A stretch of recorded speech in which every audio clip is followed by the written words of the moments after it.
Hey guys, it's Lindsay. Welcome back to my channel, and today I'm going to be sharing my low buy picks for the month of June. And just like May, I went over a little bit. If you haven't been watching this series of mine, at the beginning of the year I put myself on a low buy where I can buy 3 different items every month, whether it's makeup or skincare that costs over $20. This month I think I bought 6 different things, so I really went over, but let's just jump right in. So clearly I am wearing a lipstick shade that I don't normally wear, and that was one of the items that I picked up this month at the encouragement of my husband. It is the Kylie Jenner Lip Kit in the color Freedom. These were some of her limited edition colors that she came out with for the 4th of July. I saw on Instagram that these had been released, so I texted my husband that day, who was at work, just kind of jokingly asked him if I should purchase one of these. There was this one, and then there was a lighter blue color, and he said, OMG, I think you need to buy this because I really want to see you in this dark blue color. I love it. I think you would look awesome in it. So I was like, I don't know, I don't really need it. But he was like, no, I really want to see you in that color. So I was like, okay, I'll order it. Why the heck not? So I did, and obviously this is what I am wearing today. It's a super fun color. Obviously I'm not going to be wearing this all the time, but it is really fun. I think I will wear this to the 4th of July celebration that we have here in our town. I don't know when this video is going up, but today is July 1st. So yeah, I don't know. It's just something kind of fun. The lip pencil is really nice. I did have to use 2 different layers to get the lip color to look like this today, but I think it's okay. It's a little tacky and a little bit tight feeling. Is that an oxymoron? I don't know. I don't think anything is going to compare to how much I love Posy K from her collection. I think that might have been before they reformulated. Maybe, I don't know. How many times have they reformulated? A few, I think. But I love that one. The 22 that I have, I don't like quite as much because that one does crumble a little bit. So we'll see how this one holds up. But the color is super fun. So there you go. All right, so then everything else I purchased in the month of June was a little bit more practical. The first one I will show you is my Sephora Sun Safety Kit. I did a review / overview of that kit here on YouTube, so I will go ahead and link to that video up there. I've really been enjoying this kit, and I will point out a few of the things that I've really liked, or the few of the things that I've tried actually, because this one is not my favorite. This one is the Shiseido Sun Protection Cream with Broad Spectrum SPF 50. I love SPF 50, I think that's great. This just takes a really long time to work into your skin. It leaves kind of a white cast, so you really got to rub it in. It works great though if you can get over that fact. I'm just kind of an impatient person, but it's not greasy or anything, so it does work, and it's nice and mattifying. You know, like I said, it's not greasy, but it just takes a little bit too long for me to rub in. So of everything that I've tried, this is not my favorite, but I will use the whole thing. This one, however, I absolutely love. This is the MD Solar Sciences Mineral Cream SPF 50. This one is amazing. It rubs in so fast, it sinks in so nice, it leaves a great finish on your skin, so I definitely would recommend that one. And then the other thing that I've tried that's new to me from this kit is really great. This is the Boscia BB Cream. This is the one that I was really confused because it's not a color, and it says that it's going to be self-adjusting for all skin shades. I don't know if that's true, but it definitely adjusts well to my skin. I think it looks really great against my skin tone, so I definitely would recommend that as well. It's really great. All right, moving right along, here is my Glossier Boy Brow. This is a brow gel, and I have the color brown. I have a little bit of it in my brows today. I don't think it's amazing, but it is a nice brow gel. I will continue to use it. I don't know if I'll repurchase it again. Maybe if I can find another coupon code or if there's free shipping or something, then I would.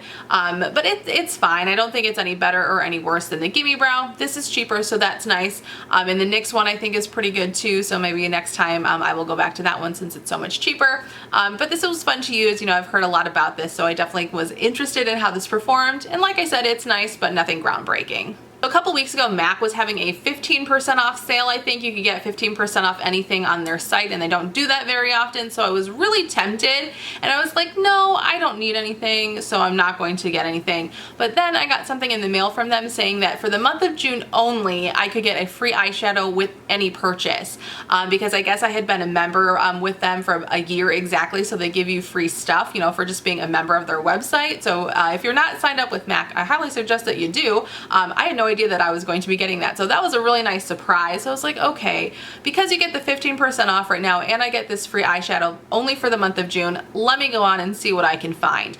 So I ended up purchasing the cheapest thing that I could find, which was an eyeshadow. They recently reduced the price of their single eyeshadows from $10 down to $6, so if you're looking to stock up on some eyeshadows, MAC is actually really cheap right now. So I ended up going with the color Humid. And it's this pretty kind of shimmery green. Here's a little swatch of it. It doesn't swatch very well actually, but I am wearing it on the outer portion of my eye today. And one thing I had no idea about MAC single eyeshadows is that the pans themselves kind of suck. They're actually not magnetic. It does have this little magnet like actually glued to it. It just kind of feels like wonky and not very secure in my Z palette. I mean, that's something super petty to complain about, but in case you don't know about that, I had no idea, so there you go. But I'm relatively happy with this eyeshadow. This is the second time that I've used it. I definitely did not mean to go like so colorful with my look today. I knew that I wanted to wear the Kylie Lip Kit because I hadn't ever worn this before, and then as I was getting ready today, I was like, oh, I should probably put my eyeshadow that I got this month on as well, and then it was kind of too late and I just realized that, okay, I'm just going to be super colorful today. But that's all right, you know, whatever. But this eyeshadow has been fine. It's not my favorite. And the free eyeshadow that I got was Brulee, which is like a super basic, like creamy shade that's good for like, you know, just setting primer and stuff. I don't have that with me right now, but that has been a really nice shade to use. I would consider purchasing that again in the future. It's really nice and creamy, pretty opaque, and it just works really well. I haven't really enjoyed that one. Okay, so now onto the last two items that I purchased, and I purchased two foundations. I was out of my Born This Way foundation, so I really did need a new one, like because I do have a couple others that I don't love, and actually one of them is now in my project pan, the Revlon Color Stay. But I ended up first going with the Makeup Forever Ultra HD. We've all heard about this all over YouTube for so long now. I had never tried it, so I was really curious. I ended up going with the shade Y225, and I think it's a decent match for me. However, I really don't like this foundation right now. I think I will like it in the winter. It's just really, really glowy, and I get super like really glowy right here when I wear this particularly, and that's not a very good look for me. It just highlights all these big pores that I have right there. So I think I might have to put this away for a couple months and then pull it out, you know, maybe in September or October when it's not so hot and humid out. I think the coverage that it gives is pretty nice, especially for being so lightweight, and the finish is really pretty as well. I just, you know, don't like how it looks on my skin during the summer, I guess. The other foundation that I got was one from the drugstore. This is the L'Oreal True Match Lumi foundation, and I got the color W12. I actually just put this on today for the very first time, and I like it. It's, you know, glowy, so I was a little worried that I was going to get too glowy, but I don't think I am. However, this is W12, and this looks pretty pink to me, but I don't think it's a terrible match. I don't know, what do you guys think? It just, you know, this is a yellow-based foundation, and this is supposed to be a yellow-based foundation, and this one just looks way more pink to me. But I have been very curious about this foundation for a while now because I really love the Lumi Cushion foundations that they came out with. So I've been curious to see if this is the same kind of formulation. And this one has SPF in it and the other one doesn't, so it's definitely not the same formulation. But so far I think I'm liking it. But you know, I've just been so curious about this, and I had a coupon, so I had just kind of had to get it. And I don't think it's, again, like too luminous, which is good. So those were all my low buy picks for the month of June. Really, really hoping I can get it together and not purchase too much in July, but of course I will share with you guys, you know, at the end of the month or at the beginning of next month how I'm doing. I will of course have the total of how much I've spent on makeup this month and then total for the year down in the description box below in case you're curious, because I'm trying to keep track of everything. And I'll have links to everything that I mentioned down below as well in case you want to go check it out. Thank you guys of course so much for hanging out with me today. I would love it if you would subscribe to my channel. I promise I don't always wear blue lipstick. We can also connect on Instagram. I post over there all the time, and of course I will have a link to it down below, and I will see you guys in my next video. Bye!